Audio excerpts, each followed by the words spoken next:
Dalam kitab Irsyadul Ibad karya Zainuddin Ibnu Abdul Aziz Al-Malibari, Imam Syafi'i pernah bercerita, "Aku pernah melihat di Mekah seorang yang dahulunya beragama Nasrani dan bergelar uskup, dan ketika itu sedang bertawaf.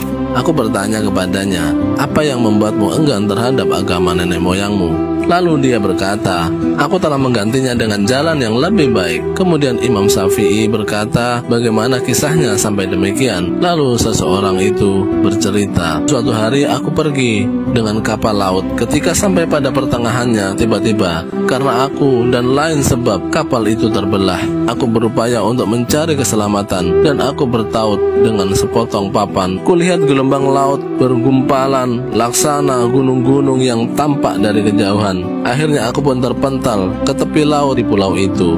Di sana terdapat banyak pepohonan yang berdaun rindang. Buahnya lebih manis dari madu. Juga ada sungai yang airnya tawar. Aku berkata, aku bisa makan buah-buahan ini. Aku juga bisa minum dari air sungai ini.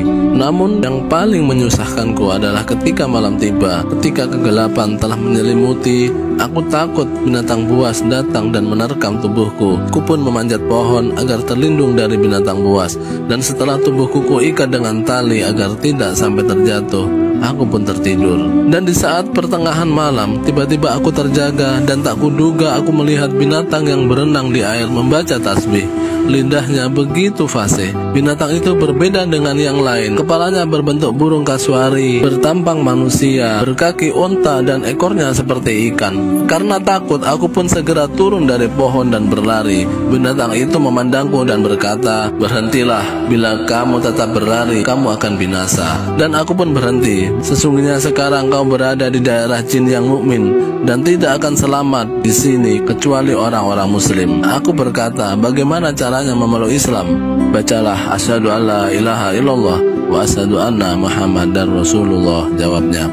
Kemudian binatang itu berkata, "Berdiamlah di tempatmu, sebentar lagi akan ada kapal yang lewat."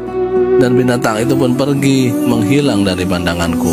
Tak lama kemudian lewatlah kapal. Aku pun melambaikan tangan dan kapal itu berhenti dan kemudian membawaku pulang.